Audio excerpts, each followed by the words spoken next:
जय हिंद। आप सभी का स्वागत है आपके अपने एबीसी कोचिंग यूट्यूब चैनल में। आप लोग कैसे हैं? आशा करता हूं आप लोग स्वस्थ और मस्त होंगे और अपने बोर्ड परीक्षा की तैयारी बहुत ही अच्छे से कर रहे होंगे।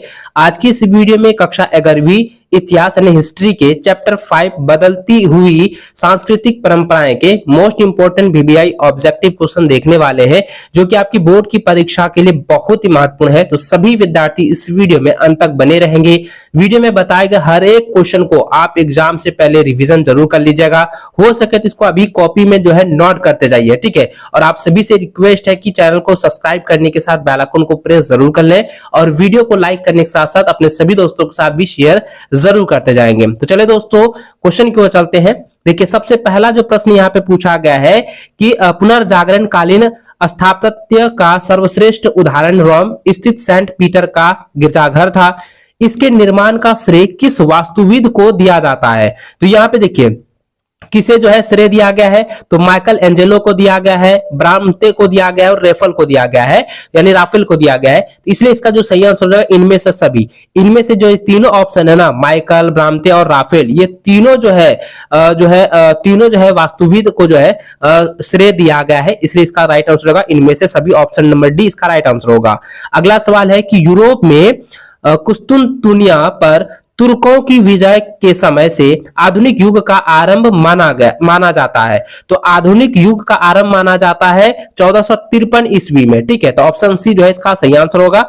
अगला सवाल देखिए, तीसरा नंबर दिया गया है कि पुनर्जागरण काल का एक महान वास्तुविद होने के साथ साथ एक प्रमुख चित्रकार एवं मूर्तिकार कौन था? तो चित्रकार और जो है मूर्तिकार कौन था? वो था माइकल एंजेलो, ठीक है। Michael Angelo, option number B जो है इसका सही आंसर होगा। आगे बढ़े, अगला सवाल दिया गया है कि द लास्ट सपर नमक चित्र किस चित्रकार के द्वारा बनाया गया? ये बहुत इंपॉर्टेंट सवाल है, इसको आप लोग कॉपी में नोट कर लीजिएगा। इसका सही आंसर होगा Leonardo da Vinci. Option number B जो है इसका सही आंसर होगा। आगे बढ़े, अगला सवाल है कि पुनर्जागरण कालीन प्रमुख मूर्तिकार कौन थे? तो इसका आंसर होगा दोस्तों, देखिए यहाँ पे जरा ध्यान दिए, प्रमुख मूर्तिकार पूछा गया है। तो प्रमुख मूर्तिकार तो ये तीनों है ना, यानी कि डॉन नेटी ले लो, ये भी जो है मूर्तिकार है, माइकल एंजेलो ये भी मूर्तिकार है, लिबर्टी ये भी जो है मूर्तिकार है। इसलिए इसका सही आंसर होगा इनमें से सभी। ऑप्शन नंबर डी जो है इसका सही आंसर होगा, राइट आंसर होगा। अगला सवाल है कि आधुनिक युग का पुनर्जागरण युगीन प्रमुख राजनीतिक चिंतक था। तो प्रमुख राजनीतिक चिंतक कौन था? तो ये जो था दांते, मैक्सवेल और हॉब्स, ये तीनों थे। इसलिए इसका सही आंसर होगा इनमें से सभी। ये सभी जो है ना पुनर्जागरण युगीन प्रमुख के राजनीतिक चिंतक थे, ठीक है। इसको नोट कर लीजिए। आगे बढ़े, अगला सवाल है कि मोनालिसा किस चित्रकार की रचना है? तो मोनालिसा जो है वो लियोनार्दो दा विंची का जो है चित्रकार है, ठीक है। तो ये ऑप्शन नंबर जो है सी इसका सही आंसर होगा। आगे बढ़े, अगला सवाल है कि कैंटरबरी टेल्स की रचना किसने की? तो देखिए ये जो है इसका आंसर होगा चौसर, ठीक है। ऑप्शन नंबर ए इसका सही आंसर होगा। आगे बढ़े, अगला सवाल है कि पुनर्जागरण किस देश से आरंभ हुआ? तो पुनर्जागरण जो है वो इटली से आरंभ हुआ है। ऑप्शन नंबर बी इसका सही आंसर होगा। अगला सवाल है कि डिवाइन कॉमेडी किसने लिखा? तो डिवाइन कॉमेडी जो है किसने लिखा है? दांते ने लिखा है। तो ऑप्शन नंबर बी जो है इसका सही आंसर होगा दांते, ठीक है। इसको नोट करते जाएं और इसको एग्जाम से पहले आप लोग अच्छे से याद कर लेना है। अगला सवाल है कि मानवतावाद का जनक किसे माना जाता है? तो मानवतावाद के जनक जो है वो कौन है? वो जो है पेट्रार्क है, ठीक है, पेट्रार्क। ऑप्शन नंबर ए जो है इसका सही आंसर होगा। इसको आप लोग जो है ना कॉपी में नोट कर लीजिए, ठीक है। चलिए आगे बढ़ते हैं। अगला सवाल जो है 12 नंबर देखिए, दिया गया है कि यूरोप में आधुनिक युग का प्रारंभ होना माना है। तो यूरोप में जो है आधुनिक युग का प्रारंभ होना माना है, ये जो है कब से माना गया? तो यह जो है 1453 ईस्वी से माना गया है। ऑप्शन नंबर जो है ना बी इसका सही आंसर होगा, ठीक है। अगला सवाल है कि तुर्कों से बचकर कई यूनानी विद्वान अपने ग्रंथों के साथ पहुंचे। तो अपने ग्रंथों के साथ कहां पहुंचे थे? इटली पहुंचे। ऑप्शन नंबर ए जो है इसका सही आंसर होगा, ठीक है। आगे बढ़े, अगला सवाल है कि थॉमस मोर ने यूटोपिया का प्रशासन किया। यूटोपिया का प्रशासन जो है किस ईस्वी में किया? तो यूटोपिया का प्रशासन जो है वो 1516 ईस्वी में किया। ऑप्शन नंबर जो है सी इसका सही आंसर होगा। अगला सवाल है कि लूथर ने बाइबिल का जर्मन अनुवाद किया। तो बाइबिल का जर्मन अनुवाद जो है किस ईस्वी में किया? तो 1522 ईस्वी में किया। ऑप्शन नंबर जो है ए इसका सही आंसर होगा। अगला सवाल है कि निम्नलिखित में से किसे यूरोप का कालिदास कहा जाता है? तो यूरोप का कालिदास जो है किसे कहा जाता है? शेक्सपियर को कहा जाता है। ऑप्शन नंबर 20 का सही आंसर होगा। अगला सवाल है कि सौर मंडल में ग्रहों के गति संबंधित सिद्धांत प्रतिपादित किया। तो ग्रहों से संबंधित जो है सिद्धांत किसने प्रतिपादित किया? तो यह जो है केपलर ने किया था। ऑप्शन नंबर जो है सी इसका सही आंसर होगा, एकदम सटीक आंसर होगा। इन सभी क्वेश्चन को आप एग्जाम से पहले रिवीजन कर लीजिएगा और हो सके इसको अभी जो है कॉपी में नोट करते जाइए, ठीक है। और सारे चैप्टर का जो है मैं बारी बारी से आप लोगों को पहले भी वीडियो दे चुका हूं और अभी भी वीडियो में आप लोगों को प्रोवाइड करा रहा हूं, और आपका अच्छे से रिविजन हो पाए और आप लोग अच्छे से तैयारी कर पाए, हमारी शुभकामना आप लोगों के साथ बना हुआ है। और लगातार मैं आप लोगों को इंपॉर्टेंट क्वेश्चन का भी वीडियो प्रोवाइड करा रहा हूं, इसलिए आप लोग जो है चैनल पर नए, चैनल को सब्सक्राइब करके बेल आइकन को प्रेस करके रख लीजिए, ठीक है। देखिए अगला सवाल जो है दिया गया है कि दी पाइटा नामक चरित्र किसकी कृति है? तो यह जो है किसकी कृति है? यह जो है माइकल एंजेलो की कृति है। ऑप्शन नंबर डी इसका सही आंसर होगा। अगला सवाल है कि the civilisation of the renaissance, देखिए ये सवाल आपके बोर्ड एग्जाम में हर हाल में पूछे जाएंगे, इसको नोट कर लीजिए कि the civilisation of the renaissance नामक पुस्तक की रचना किसने की थी? तो यह पुस्तक किसने किया था? जेकब बर्कहार्ट ने, ठीक है। तो ऑप्शन नंबर 20 का सही आंसर होगा। अगला सवाल है कि तुर्कों ने किस वर्ष जो है कुस्तुनतुनिया पर विजय प्राप्त किया? तो किस ईस्वी में जो है कुस्तुनतुनिया पर जो है विजय प्राप्त किया था तुर्कों ने? तो किस ईस्वी में किया था? यह जो है 1453 ईस्वी में किया था। ऑप्शन नंबर सी इसका सही आंसर होगा। अगला सवाल है कि आरवाकी, ठीक है, देखिए आरवाकी लुकायों के लोग कहां रहते हैं? तो कहां रहते हैं बच्चों? यह जो है कैरिबियाई द्वीप समूह में रहते हैं। तो ऑप्शन नंबर सी जो है इसका सही आंसर होगा। अगला सवाल है कि पृथ्वी अपनी धुरी पर घूमती है। पृथ्वी जो है अपनी धुरी पर घूमती है, यह सिद्धांत किसने प्रतिपादित किया? यह सिद्धांत जो है किसने दिया कि पृथ्वी जो है अपनी धुरी पर ही घूम रही है?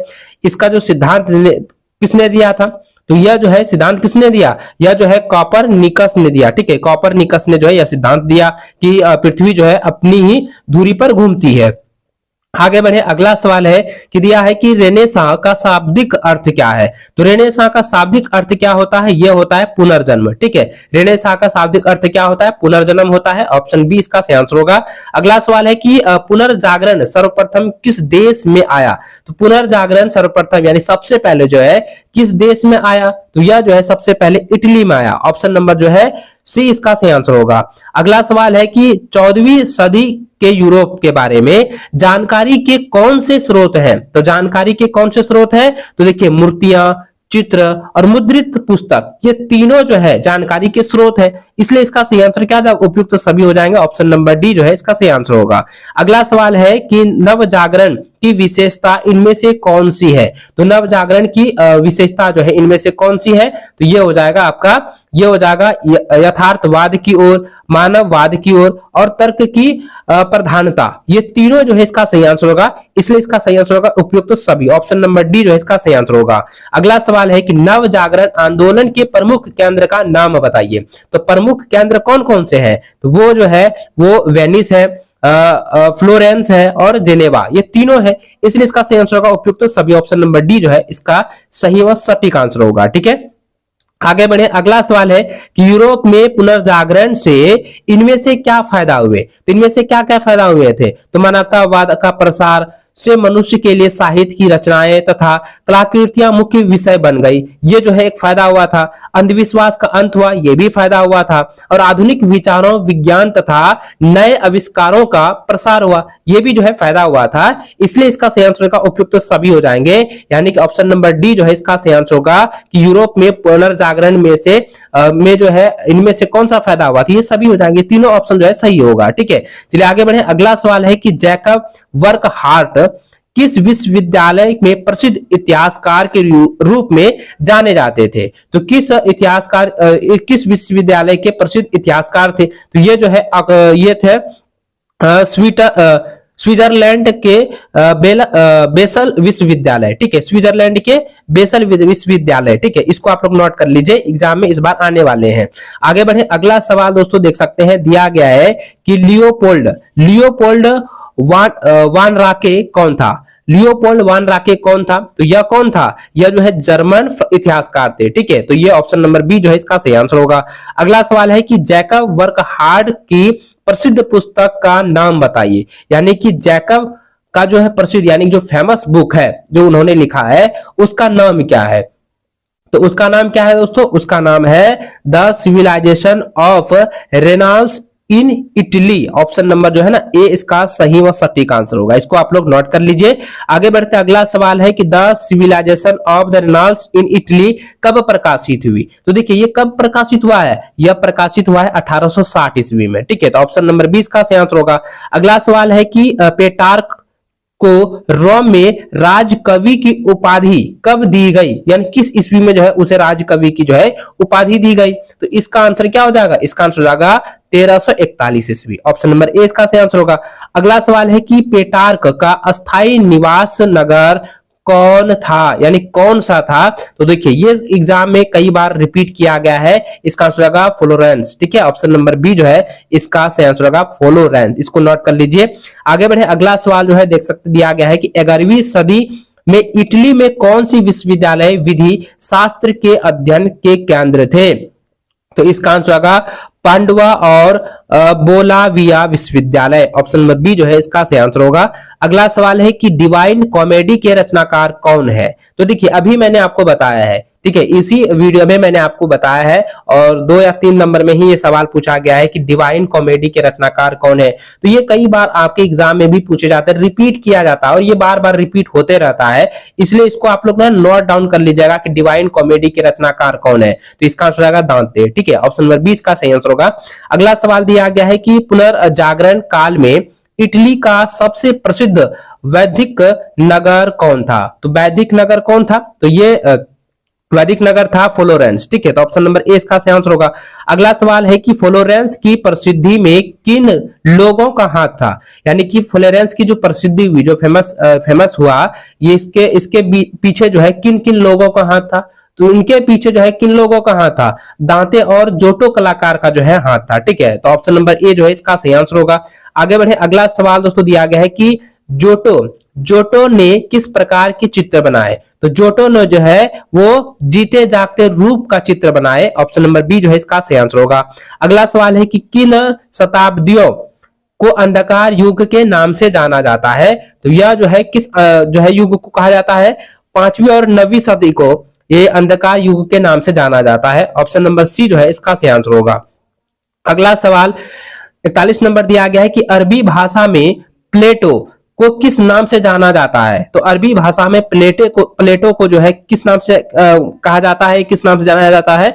कि अफलातून। ठीक है, अफलातून के नाम से जाना जाता है। ऑप्शन नंबर बी जो है इसका सही आंसर होगा। अगला सवाल है कि सबसे पहले ह्यूमैनिटीज शब्द का प्रयोग जो है किसने किया था?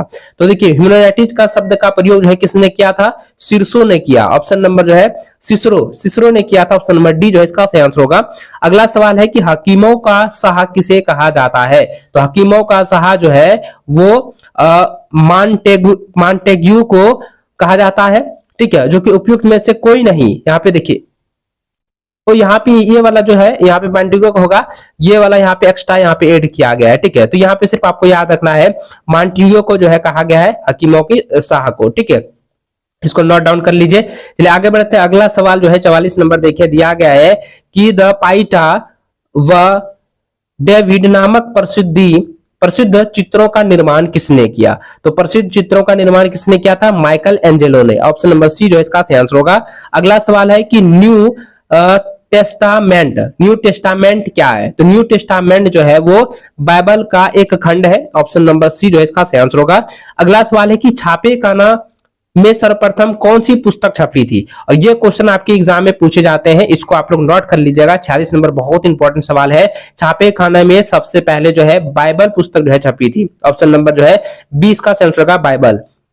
अगला सवाल है कि 15वीं शताब्दी के दौरान किन किन परिवारों में महिलाओं को अधिक महत्व दिया गया? तो किन किन परिवारों में महिलाओं को सबसे अधिक जो है महत्व दिया गया था?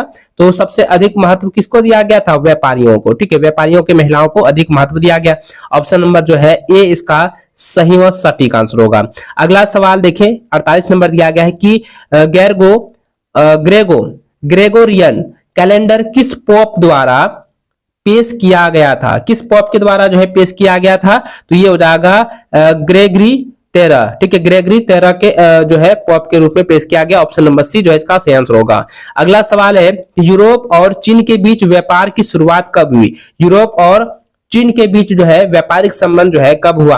तो व्यापारिक संबंध कब हुआ था? तो यह हुआ था 12वीं शताब्दी में, ठीक है। तो ऑप्शन नंबर जो क्या हो जाएगा, 12वीं सदी में या 12वीं शताब्दी में। ऑप्शन नंबर बी जो है इसका सही आंसर होगा।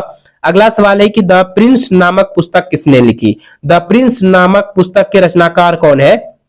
ये कई बार आपके बोर्ड की परीक्षा में पूछे जाते हैं। इसका सही आंसर होगा मैकियावेली, ठीक है। मैकियावेली ने जो है द प्रिंस नामक पुस्तक की रचना की, द प्रिंस नामक पुस्तक को लिखा है। तो ऑप्शन नंबर डी जो है इसका सही आंसर होगा। आगे बढ़े, अगला सवाल है कि पुनर्जागरण काल में महिलाओं को शिक्षा प्राप्त करने के लिए किसने प्रेरित किया? तो किसने प्रेरित किया था? उत्तेजना उसके अंदर क्यों किसने भरा था? तो इसका आंसर क्या हो जाएगा? ये हो जाएगा कसंद्रा, ठीक, कसंद्रा फडेल, ठीक है, कसंद्रा फडेल हो जाएगा। ऑप्शन नंबर बी ना इसका सही आंसर, सटीक आंसर होगा, ठीक है। आगे बढ़े, अगला सवाल है कि इब्न रुशद कहाँ के अरब दार्शनिक थे? तो ये कहाँ के जो है अरब दार्शनिक थे? स्पेन के। ऑप्शन नंबर बी जो है ऑप्शन नंबर डी जो है इसका सही आंसर होगा। चलिए आगे बढ़ते हैं। अगला सवाल दिया गया कि one the dignity of man पुस्तक किसके द्वारा लिखी गई है? ये क्वेश्चन बहुत बार एग्जाम में पूछा गया, रिपीटेड सवाल, इसको नोट कर लीजिएगा। इसका सही आंसर होगा पिको डेला मिरांडोला, ठीक है, पिको डेला मिरांडोला ने जो है इस पुस्तक की रचना की है। ऑप्शन नंबर डी इसका सही आंसर होगा। अगला सवाल देखिए 54 नंबर दिया गया है कि गियोटो, ठीक है, गियोटो कौन था? तो गियोटो जो है एक कलाकार है जिनके आजीवन चित्रांकन किया। तो ऑप्शन नंबर डी जो है इसका सही आंसर होगा। अगला सवाल है कि अमेरिका की खोज कब और किसने की? तो अमेरिका की खोज जो है वो कोलंबस ने किया था 1492 ईस्वी में, ठीक है। तो ऑप्शन ए जो है इसका सही आंसर होगा। अगला सवाल दिया गया है कि फ्लोरेंस के भव्य गुंबद का परिरूप किस वास्तुकार ने प्रस्तुत किया? तो किस वास्तुकार ने प्रस्तुत किया था? ये कई बार एग्जाम में रिपीट हुआ है, इसको आप लोग नोट कर लीजिएगा। इसका जो सही आंसर होगा ये हो जाएगा फिलिपो बुर्नेलेसी, ठीक है। तो ऑप्शन नंबर जो है ना बुर्नेलेसी हो जाएगा। ऑप्शन नंबर जो है बी इसका सही आंसर होगा, फिलोपो। इतना सही याद रखना है, फिलोपो, ठीक है। फिलोपो ने जो है फ्लोरेंस के भव्य गुंबद का जो है परिरूप को जो है वास्तुकार से प्रस्तुत किया, ठीक है।